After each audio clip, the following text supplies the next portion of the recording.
for the independent candidate. We are campaigning for the independent candidate. It is confusing our people. Yesterday, Governor Obado came all the way from Migori, and he was campaigning with a rock. And you know, he was campaigning in Kaspul. And you know, it is in Kaspul where our daughter Sharon was also killed, in Kodera Forest near Dolde. So he's campaigning there. They are intimidating our people. The other day, another person was also there. Odoyo Wede is campaigning, abusing us. And yet we are in broad-based government under President Ruto. That one has not gone. Just as we are seated here, former governor for Kidero, Evans Kidero, has just left Aroko's home.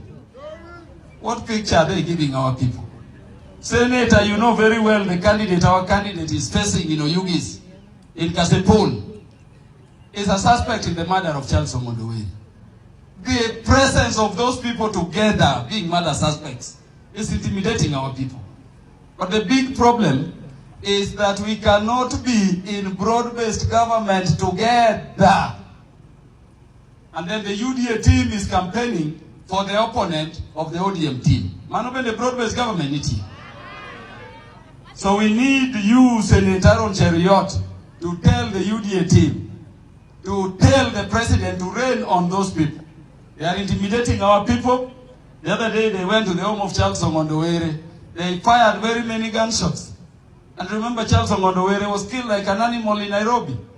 When you go to that family again and you are shooting up to 26 bullets, you are intimidating the people, you are manipulating the election. We are going to win that election. But we want peace in Nairobi. And we feel very bad, Senator. President Ruto, we feel very bad. Enda ambia Wetangula kwamba natembea amepigana na majangili Rift Valley. Amepigana na majangili Isiolo. Amepigana na watu ambao wanabeba bomu. Asiniletee watoto kuja kunipiga mimi na mipini. Mwambie yeye blood faction. Ambie yeye kumbavu. Sema Wetangula kumbavu. Mwambie yeye shenzi. Mwambie awache ujinga. Awache ujinga. Wangu bwana sema. Allow me to say that there is fire in the mountain. It seems that the insatiable appetite for UDA to have control over the ODM party is not stopping. Many have asked question, how is William Ruto going to navigate through the ties of ODM party's control in the Luanza through his UDA party? The Member of Parliament of Homabay Township, that is Honorable Peter Opondo Kaluma, speaking today, he revealed something that has actually caught the attention of the whole country at large as people get to speak about what they should expect between this partnership between UDA and ODM in the upcoming by-election. He revealed that the former Migori governor Okoth Obado was yesterday campaigning in Kaspul for the independent candidate Philip Aroko, who is competing against the ODM candidate Boyd Were, the son of the late area Kaspul constituency MP Ongondo Were, who was assassinated. And Honorable Opondo Kaluma revealed something that we all have been looking at in a very different perspective. That the broad-based government agreement or relationship is actually steady, and there is no way that UDA is going to actually jeopardize that. But it has actually been jeopardized. And what Akina Edwin Sifuna have been speaking about is what is revealing itself within the actual broad-based agreement between ODM and UDA. That there are some elements within ODM that can never actually trust William Ruto. And William Ruto is not also going to trust what? To trust the ODM fully. Because the other day also, the current deputy governor of Homabay, who is the deputy governor to Gladys Wanga went ahead to actually endorse Philip Arroko's candidature for the Kaspul constituency upcoming by-election. And now Okoth Obado has come into the picture where he has endorsed Philip Arroko. Remember, Okoth Obado is an ally of President William Ruto and a member of the UDA party. So right now, the questions that the people of Kaspul are asking, or the leaders of ODM are asking, I mean, what is actually happening? How can we navigate through this storm? Because if we tread on this path, Boyd Were is going to be beaten hands down. And if ODM loses this seat in Kaspul, then ODM loses it all. Are we together? If ODM party is going to lose to Philip Arroko in the upcoming by-election in Kaspul constituency, then ODM will be lost completely. And its influence within the Luanza region will dwindle because of these by-election if it goes ahead to lose the state by-election. Another place that ODM is going to lose is in Ugunja. If you have all been following Kalonzo Musyoka keenly, you realize that yesterday Kalonzo Musyoka held a very humongous political rally in Ugunja for the upcoming by-election. The reception that Kalonzo Musyoka received yesterday in Ugunja revealed that the people of Luanza are actually changing up their mind in support of President William Ruto. And President William Ruto has to tread very careful, and that is why he has also started, in a way revealing to the people of Luanza, if you are not going to support me also, this is what I will do. Are we together? So something is cooking up, something is happening, and I have always said that a storm is brewing and there is fire in the mountain. This fire will actually ruin this reputation, and I said earlier, the only person that knew how to navigate through this broad-based relationship is one Honorable Raila Amolo Odinga, and that is what Win Odinga told us.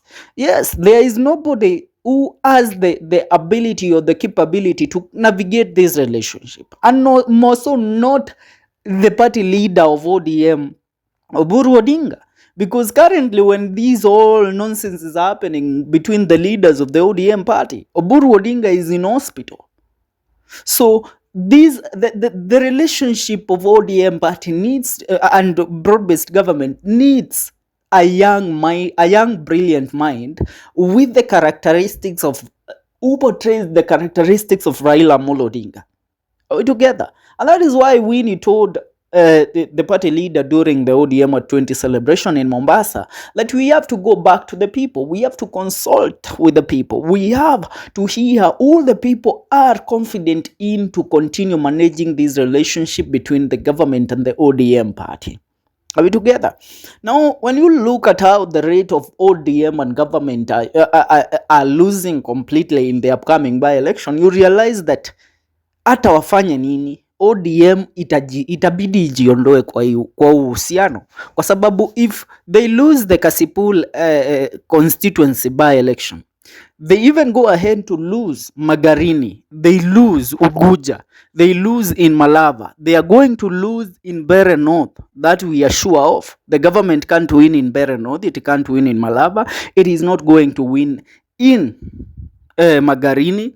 The only place that they had some hope is in Kaspul. But now it seems that also the numbers of Philip Arroko are currently rising with a very high rate, and the man might actually take it home as an independent candidate in the Kaspul by-election. So the government, together with the ODM and the broad-based cheer, the nonsense, all of it completely down the drain. The only seat that they will win is the Baringo senatorial seat, because now the Baringo senatorial seat, that is a turf of William Ruto, and he went ahead to jeopardize the chances of anybody else winning when he went ahead to approach and call upon Gideon Moi to resign or to cease from contesting in the Baringo senatorial by-election. Ladies and gentlemen, if they are going to lose in this by-election, if the government at this rate is going to lose in about 6 or 7 by-elections to the united opposition or even to the independent candidate, then that means the government does not have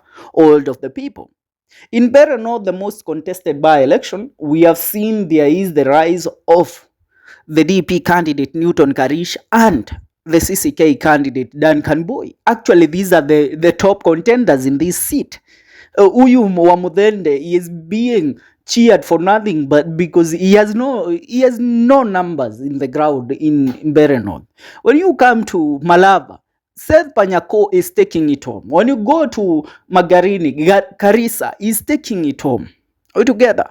When you go to Kaspul, you see also the candidate of the independent candidate is actually taking it home. So, I mean, how will Ruto be confident in continuing to work with a broad-based government even in 2027 general election? Will they deliver anything to him if then they cannot deliver in their own turf? Ladies and gentlemen, I tell you the relationship is at a very critical condition that is leading it to collapsing. I would love to hear your sentiments in regards to these by-elections. Leave a comment on the comment section. See you in our next video. Don't you forget to subscribe. This is the Kenyan Daily Report, and here we keep you updated with the latest trends in and outside the country.